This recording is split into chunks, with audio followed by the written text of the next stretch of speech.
One of the great achievements of digital marketing over traditional marketing is its ability to quantify and measure all of the actions performed online. What do we mean exactly? You probably heard the term of KPI or Key Performance Indicator. They are the indicators that you define as necessary to assess the effectiveness of your marketing actions. They are not the same as metrics, which are the different data points that help you to assess if you are achieving your campaign's goals. With this in mind, let's see how to use KPIs in your marketing strategies.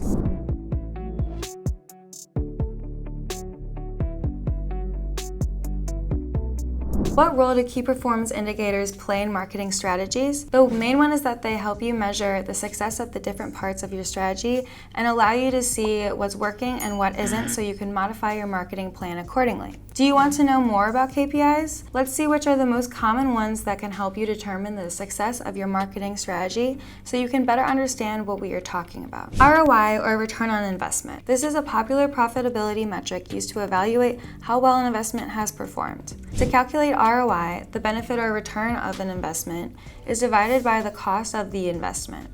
The result is expressed as a percentage or as a ratio.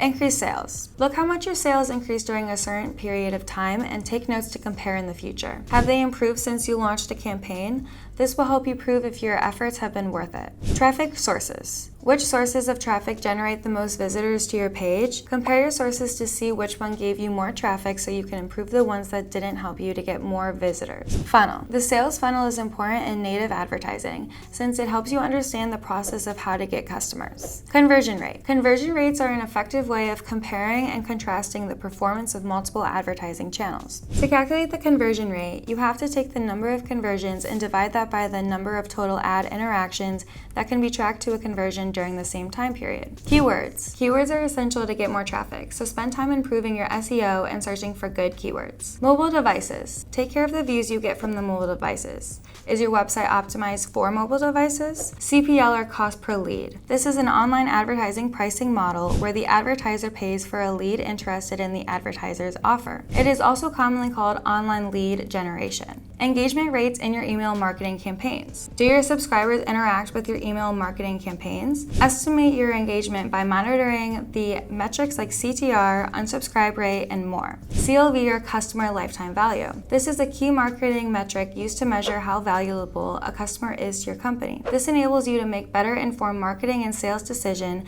and understand the long-term profitability of your business. Visitors. How many people visit your website? How many should be? Do research with some of your competition and compare that data with your website. Followers. Look at the numbers you have on your social platforms and try to improve the ones that you don't have many followers. Or you could erase those ones and spend more time on the ones where you have more followers. So, how should you create your marketing plan and define your KPIs? Follow this 3-step plan. Let's take a look. 1. Set goals. The first step is to define the objectives of your campaign. Knowing where you are going and what you want to achieve is essential. However, it is important to categorize your goals by what you want to achieve in the short term, the medium term, and then the long term. This is the key to obtaining realistic results. 2. Design your marketing strategy. Based on the goals you have set for yourself, create your marketing strategy and decide which digital channels you will prioritize, how you will get to your message to the public, and how you want to position your brand in the market. 3. Define the KPIs. Finally, when you have completed the previous 2 steps, you should choose your key performance indicators. These will need to be defined to quantify and assess whether the actions you've taken are generating the results you want or not. Discard any metrics that, although they might add information, won't be useful in helping you understand the effectiveness of your marketing actions. When the KPI analysis starts to provide data, you can then identify which processes are moving you towards your goals and what needs to be modified, changed, or even eliminated. These performance indicators will give you a good idea of how your brand is doing. But these are not the only ones, and this is not a special recipe to get more viewers and have a perfect website. If you want to improve your e-commerce site, you'll have to spend some time analyzing your SEO to understand your strengths and weaknesses. If you want to know how to do so more effectively, you could take a look at this video where we explain how to start and set up an e-commerce. Don't forget to like and subscribe if you enjoyed this video.